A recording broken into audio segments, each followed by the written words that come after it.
Hi అండి. Welcome back to my YouTube channel happy Harisha. ఎలా ఉన్నారు అందరూ? బాగున్నారా? నా థ్రోట్ అయితే కొంచెం బెటర్, బట్ ఇంకా కొంచెం అయితే డిస్టర్బెన్స్ ఉంది కదా. సో కొంచెం స్లోగా మాట్లాడతాను, అంటే కొంచెం నిదానంగా మాట్లాడతాను. అంటే ఎవరైనా ఫస్ట్ టైం నా ఛానల్ చూస్తున్నారు అంటే ప్లీజ్ వీడియో చూసిన తర్వాత నచ్చితే డెఫినెట్గా లైక్ చేయండి, షేర్ చేయండి, సబ్స్క్రైబ్ చేసుకోవడం మాత్రం మర్చిపోకండి. మన వీడియోస్ అన్నీ కూడా every alternate days morning 11 o'clock upload చేస్తుంటాను.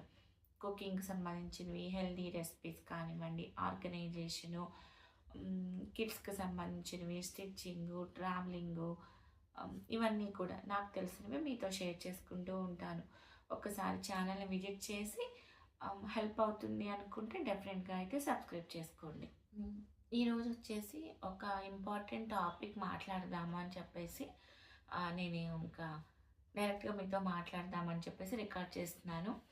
యాక్చువల్గా ఏంటి అంటే ఇప్పుడు ఏమి న్యూస్ ఛానల్స్ ఓపెన్ చేసినా లేకపోతే ఏ సోషల్ మీడియా ఓపెన్ చేసినా కూడా ఫస్ట్ కనిపించేది ఏంటి, బాగా ఈ మధ్య ఒక 2 days నుంచి బాగా ట్రెండ్ అవుతూ వైరల్ అవుతూ భయపెట్టేది ఏంటి అంటే మళ్ళీ 2020 లాక్డౌన్ వస్తుందా, కోవిడ్ టైం సిచ్యువేషన్స్ వస్తాయా, సేమ్ ఇదే కదా. న్యూస్ ఛానల్స్ చూస్తున్నాము అంటే మాత్రం ఎట్లా అంటే నా ఒపీనియను మేబీ 1 week తర్వాత చచ్చిపోయే వాళ్ళైనా న్యూస్ ఛానల్స్ చూసారంటే ఈరోజే అయిపోతారు, అంత భయపడుతుంటాను కదా. సో ఈ మెయిన్ ఏంటి అంటే హెచ్ఎంపివి వైరస్ గురించి. సో దాని గురించి చాలా బయట ఉన్నాయి కదా. సో లాక్డౌన్ వస్తుందేమో, చాలా కరోనా టైం వస్తుందేమో, సిచ్యువేషన్ ఎలా ఉంటుందో అనేసి దాని గురించి అవేర్నెస్ కోసం అయితే ఈ వీడియో చేస్తున్నాను. నాకు తెలిసినవి నేను చాలా వీడియోస్ చూసిన తర్వాత నాకు అర్థమైంది ఏంటి అనేది మీతో షేర్ చేసుకుంటాను. సో ఫస్ట్ థ్రోట్ అయితే కంటిన్యూగా మాట్లాడటానికి అయితే సపోర్ట్ చేయదండి. సో అందుకే మధ్య మధ్యలో బ్రేక్స్ అయితే ఇస్తాను. లేదు అంటే నార్మల్గా ఫ్లోలో వెళ్ళిపోతుంది, కానీ నాకు ఇప్పుడైతే కొంచెం బ్రేక్స్ అయితే వస్తాయి. ఈ మెయిన్ కాంటెస్ట్కి హీరో ఎవరు అంటే హెచ్ఎంపీవీఏ కదా. సో అసలు హెచ్ఎంపీవీ వైరస్ అంటే ఏంటి అంటే so human meta pneumo virus. But మనకి దాని సైంటిఫిక్ నేమ్ కానివ్వండి, దానిలో ఉన్న ఎలిమెంట్స్ స్ట్రక్చర్ కానీ మనకైతే అవసరం లేదు కదా. బ్రీఫ్గా దాని గురించి అవేర్నెస్ అయితే వస్తే చాలు కదా. సో ఇప్పుడు చాలా న్యూస్లో వీడియోస్లో చూసే ఉంటారు కదా, చైనాలో ఈ వైరస్ ఎలా స్ప్రెడ్ అవుతుంది, సో అక్కడ ఎలా ఉంది వాళ్ళకి దాని అనేసి డెఫినెట్గా కొంచెం అయితే మనం ప్రికాషన్స్ తీసుకొని కొంచెం ఆలోచించాల్సిందే. బట్ చైనాకున్నంత ఎఫెక్ట్ మనకు ఉంటుందా ఉండదా అంటే మాత్రం అది సెకండరీ. బట్ ఫస్ట్ అయితే హెచ్ఎంపివి వైరస్ అంటే ఇది కోవిడ్ లాగా కొత్త వైరస్ అయితే ఏం కాదండి. ఆల్రెడీ 2001లోనే డిటెక్ట్ చేసినటువంటి వైరస్ ఇది వేరే కంట్రీస్లో. అండ్ ఈ సీజన్ వచ్చిందంటే ఈ వింటర్ సీజను మనకి నార్మల్గా చాలా వైరల్ ఇన్ఫెక్షన్స్ వస్తుంటాయి కదా, చాలా వైరస్ వింటుంటాం కదా. అలాంటి ఆ వైరస్లో హెచ్ఎంపివి వైరస్ కూడా ఒకటి. చాలా టైమ్స్ మనకి తెలియకుండానే వచ్చేసి వెళ్ళిపోయి ఉంటుంది. బట్ ఇప్పుడు ఎందుకు దీని గురించి మాట్లాడుకుంటున్నామంటే ఈ ఇయర్ చైనాలో దీని ఎఫెక్ట్ అనేది ఎక్కువ ఉంది, ఎక్కువ మంది పీపుల్ ఎఫెక్ట్ అవుతున్నారు కాబట్టి అందరం మాట్లాడుకుంటున్నాము. సో చైనాది పక్కన పెట్టేస్తే ఇది వచ్చేసి ఇప్పుడు మన ఇండియాలో కూడా స్ప్రెడ్ అవుతుంది కదా. ఇండియాలో కూడా డిటెక్ట్ చేశారు. ఈ వీడియో నేను చేసే టైంకి ఇండియాలో అయితే 7 కేసెస్ అనేది డిటెక్ట్ చేశారు. ఫస్ట్ కేసు వచ్చేసి బెంగళూరులో. సో బెంగళూరులో వచ్చింది అంటే మన సిటీ దాకా రావడానికి అయితే పెద్ద టైం పట్టదు అనేది నా ఫీలింగు. ఎందుకంటే ఇది కొంచెం ఫెస్టివల్ సీజను. సో బెంగళూరు నుంచి విజయవాడ, వైజాగ్, హైదరాబాద్ ఇలాంటి సిటీస్కి ట్రావెల్ చేసే వాళ్ళు చాలామంది ఉంటారు కాబట్టి ఆబ్వియస్గా ఇట్లాంటి సిటీస్కి చాలా వితిన్ డేస్లోనే వస్తుంది. సో మనం దాని గురించి ఎట్లాంటి ప్రికాషన్స్ తీసుకోవాలి, నిజంగా న్యూస్ ఛానల్స్లో చెప్తున్నట్లు మళ్ళీ లాక్డౌన్ వస్తుందా, కోవిడ్ టైంలో ఎలాంటి సిచ్యువేషన్స్ అయితే మనం ఫేస్ చేసామో మళ్ళీ అలాంటివే ఫేస్ చేస్తామా, నిజంగా అంత ఎఫెక్ట్ అవుతుందా అన్నదైతే సింపుల్గా డిస్కస్ చేసుకుందాము. ఓకేనా? సో చాలా టైం నేను ఇందాకే చెప్పాను కదా, ఇది ఆల్రెడీ ఈ వింటర్ సీజన్లో ఎలా అయితే కోల్డ్ కాఫ్ ఇట్లాంటివి వస్తాయో అలాంటి వైరస్ ఏనండి ఇది కూడా. ఓకేనా? సిమ్టమ్స్ కూడా అవే. మనకి ఎప్పుడైతే కోల్డ్ అవుతుందో ఎట్లాంటి సిమ్టమ్స్ కనిపిస్తాయి, హెడేక్ రావటము, రన్నింగ్ నోస్ కానివ్వండి, ముక్కు కారటము, కాఫ్, ఫీవరు, ఇట్లాంటి సిమ్టమ్సే ఉంటాయి వీటికి కూడా, ఈ హెచ్ఎంపివి వైరస్కి కూడా. అండ్ మెయిన్ ఎవరు ఎఫెక్ట్ అవుతారు ఈ వైరస్కి అంటే బిలో 10 years పిల్లలు అండ్ అబౌవ్ 60 years పెద్దవాళ్ళు అనేది ఎక్కువగా ఎఫెక్ట్ అవుతారు. అట్లా అని మిడిల్ ఏజ్లో ఉన్న వాళ్ళకి ఏం అవ్వదా అంటే అట్లా ఏం కాదు. మనకి ఇమ్యూనిటీ సిస్టమ్ అనేది కరెక్ట్గా లేదు, ఇమ్యూనిటీ సిస్టమ్ స్ట్రాంగ్గా లేదు అంటే తక్కువ ఏజ్ వాళ్ళకు కూడా ఎఫెక్ట్ అయ్యే ఛాన్సెస్ ఉంటాయి కదా. సో మనం చేయాల్సింది ఏంటి అంటే ప్రాపర్గా కొన్ని ప్రికాషన్స్ తీసుకోవటము. బట్ వరి అవ్వాల్సిన పని అయితే ఏం లేదండి, అంత ఎఫెక్ట్ అయ్యేది కాదు. లాక్డౌన్ వచ్చే సిచ్యువేషన్స్ అయితే 99.99% అయితే ఉండవు. కానీ జాగ్రత్త తీసుకోవాలా అంటే డెఫినెట్గా జాగ్రత్తలు తీసుకోవాలి. ఎందుకంటే ఈ రోజుల్లో నార్మల్ ఫీవర్ వచ్చినా కూడా చనిపోయే సిచ్యువేషన్స్ వస్తున్నాయి కదా. సో ఎలా ఉంటుందో బయట డిసీజెస్ అనేవి మనకు తెలియదు కాబట్టి ఏదో చిన్న వైరసే కదా అనేసి వదిలేయకుండా మన వంతుగా మనం జాగ్రత్త తీసుకోవాల్సిందే డెఫినెట్గా. సో చెప్పాను కదా symptoms, running nose, headache, fever, cold, cough ఇట్లాంటివి అనేసి. బట్ ఏ వైరస్ అయినా మన బాడీలోకి వచ్చిన తర్వాత అది ఆ సిమ్టమ్స్ కనిపించడానికి, డిటెక్ట్ చేయడానికి మినిమం కొన్ని డేస్ టైం పడుతుంది కదా. సో దీనికి కూడా అట్లా 3 to 5 days టైంలో మాత్రమే మనం ఇది ఏ వైరస్ అనేది తెలుస్తుంది. నార్మల్గా మనకి డెంగ్యూ కానీ మలేరియా కానీ ఇట్లాంటివి ఉన్నా కూడా వితిన్ 1 dayలో అట్లా మనకేం తెలియదు. డాక్టర్స్ ఏం చెప్తారు, 3 days తర్వాత 4 days తర్వాత టెస్ట్ చేయించుకోండి, మేబీ డెంగ్యూ కానీ మలేరియా కానీ అయితే తెలుస్తుంది అని చెప్తారు కదా.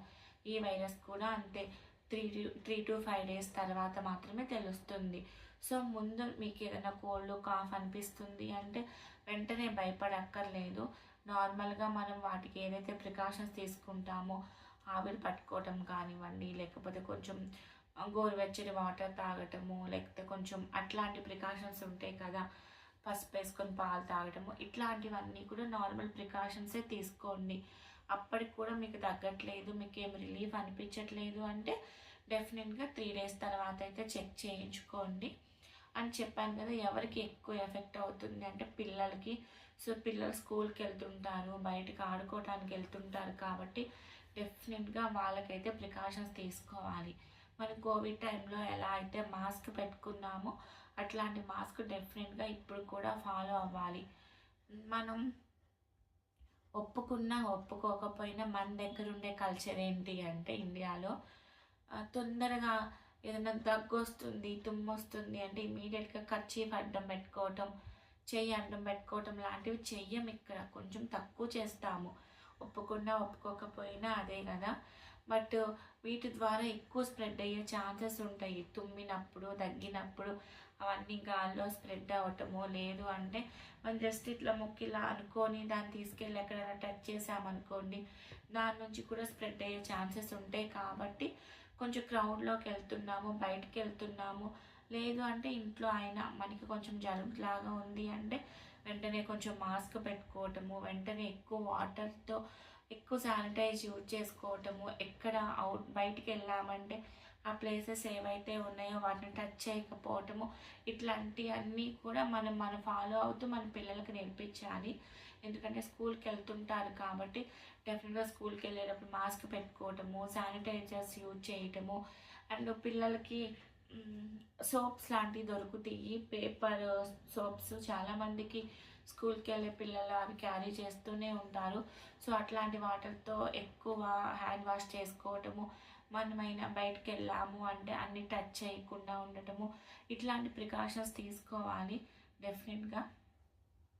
అండ్ దాంతోపాటు మంచిగా పర్సనల్ హైజీనిక్గా ఉండటము, ఇమ్యూనిటీ బూస్టప్ చేసేలాంటి మంచి ఫుడ్ తినటము.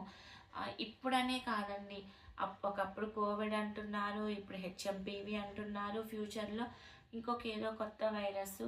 ఎప్పుడు ఏ వైరస్ వచ్చినా కూడా దానికి ఫైట్ చేసేలాగా మన బాడీని రెడీగా ఉంచుకోవాలి అంటే ఒక హెల్తీ లైఫ్ స్టైల్ ఉండాలి, మంచి ఫుడ్ హ్యాబిట్స్ ఉండాలి, ఫిజికల్ యాక్టివిటీ ఉండాలి. ఇవన్నీ కూడా ఎప్పుడు మనం ఫాలో అవ్వాల్సిన థింగ్సే.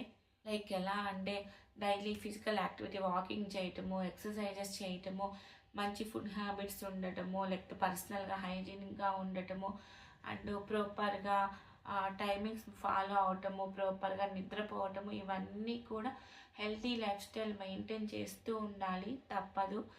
చాలామంది అనుకుంటారు ఎన్ని రోజులు బ్రతుకుతామో తెలియదు కదా, సో ఉన్నన్ని రోజులు మంచిగా ఏది పడితే అది తిందాము, ఎలా పడితే అలా ఉందాము అంటే డెఫినెట్గా ఈ రోజుల్లో అయితే అది పాసిబుల్ అవ్వదండి. సో డెఫినెట్గా మనకంటూ మనం ఒక ప్రాపర్ గైడ్లైన్స్ మనం పెట్టుకోవాలి. అలా ఉన్నప్పుడు మాత్రమే ఉన్నన్ని రోజులు హెల్తీగా ఉండగలుగుతాము. సో ఇమ్యూనిటీ బూస్టింగ్ ఫుడ్స్ అంటే సి వైటమిన్ ఎక్కువగా ఉండే ఫుడ్ కానివ్వండి, గ్రీనీ వెజిటేబుల్స్, మంచి fruits and vegetables, seeds, nuts, and gut health improve అవ్వటానికి మంచి ఏమంటారు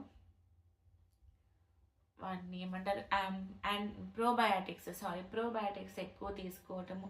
ప్రోబయాటిక్స్ ఎక్కడ ఎక్కువ ఉంటుందో కోల్డ్లో కానివ్వండి, నిల్వ చేసిన ఫుడ్, ఈ ప్రోబయాటిక్ ఫుడ్ ఎక్కువ తీసుకోవటము, సీడ్స్, నట్స్, ఇట్లాంటివి, ఫిష్ ఆయిల్స్ ఎక్కువ తీసుకోవటము, ఇట్లాంటివన్నీ కూడా మన డైట్లో ఇంక్లూడ్ చేసుకోవాలి. కొంచెం స్పైసెస్ అంటే జింజరు, గార్లిక్ కానివ్వండి, ఇట్లాంటివి, గ్రీన్ వెజిటేబుల్స్ తీసుకోవాలి, డైరీ ప్రోడక్ట్స్ తీసుకోవాలి, మిల్క్, ఇట్లాంటివన్నీ కూడా మనం ప్రాపర్గా మెయింటైన్ చేసుకుంటూ ఉండాలి, పిల్లలకి ఇస్తూ ఉండాలి.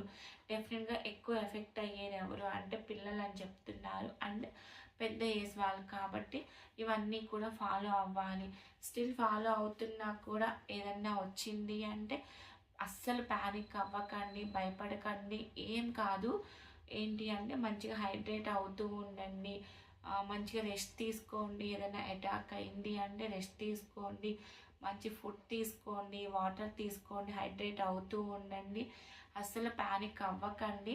బట్ వచ్చిన తర్వాత ప్రికాషన్స్ తీసుకునే దానికన్నా కూడా రాకుండా చూసుకోవటమే చాలా బెటర్ కదా. ఎందుకంటే కోవిడ్లో ఎఫెక్ట్ అయిన వాళ్ళు మేబీ అప్పుడు తగ్గిపోయినా దాని తర్వాత కూడా 6 monthsకి 1 yearకి మనం అప్పుడు తీసుకున్న వ్యాక్సిన్ వల్ల కానివ్వండి, అప్పుడు తీసుకున్న స్టెరాయిడ్స్ వల్ల, యాంటీబయాటిక్స్ వల్ల, వీటన్నిటి వల్ల స్టిల్ ఇప్పటికీ ఎఫెక్ట్ అయ్యే వాళ్ళు చాలామంది ఉన్నారు. మన పక్కన చాలామంది చూస్తూనే ఉంటాం కదా. సో అలాంటి సిచ్యువేషన్ రాకుండా ఉండాలి అంటే ముందే ప్రాపర్గా జాగ్రత్తలు తీసుకోవటం బెటరు, ఓకేనా. సో న్యూస్ ఛానల్స్ చూసి భయపడకండి. లాక్డౌన్ వస్తుంది, మళ్ళీ హ్యాపీగా స్కూల్స్ ఉండవు, వర్క్ ఫ్రమ్ హోమ్ చేయొచ్చు, ఇట్లాంటివి ఏం పెట్టుకోకండి. 99.999% లాక్డౌన్ ఉండదు, అలాంటి పాండమిక్ సిచ్యువేషన్ అయితే రాదు. ఒకవేళ వచ్చినా కూడా దాన్ని ఫేస్ చేసేదానికి మనము ఫిజికల్గా అండ్ మెంటల్గా కూడా రెడీగా ఉందాము, ఓకేనా. సో దీని గురించి అయితే కొంచెం అవేర్నెస్ క్రియేట్ చేద్దామని అనిపించింది. సో మళ్ళీ గుర్తుపెట్టుకోండి, ఇదైతే కొత్త వైరస్ ఏం కాదు. ప్రతి ఇయర్ కూడా ఈ సీజన్లో ఉండే వైరసే. మనకి కొన్నిసార్లు తెలియకుండానే వెళ్ళిపోతుంది, బట్ ఈసారి దాని ఎఫెక్ట్ అనేది కొంచెం ఎక్కువగా ఉంది కాబట్టి డెఫినెట్గా మనం కొంచెం కేర్ తీసుకోవాలి అంతే, ఓకేనా. ఐ హోప్ ఈ వీడియో ఎంతో కొంత మీకు హెల్ప్ అయిందని అనుకుంటున్నాను. హెల్ప్ అయితే డెఫినెట్గా వీడియోని లైక్ చేయండి, షేర్ చేయండి, సబ్స్క్రైబ్ చేసుకోవడం మాత్రం మర్చిపోకండి. పక్కనే ఉన్న బెల్ క్లిక్ చేశారంటే ఇలా ఎలాంటి వీడియో అప్లోడ్ చేసినా నోటిఫికేషన్ మీ దాకా వస్తుంది. ఇంకొక మంచి యూస్ఫుల్ కంటెంట్తో మళ్ళీ కలుస్తాను. Take care, bye.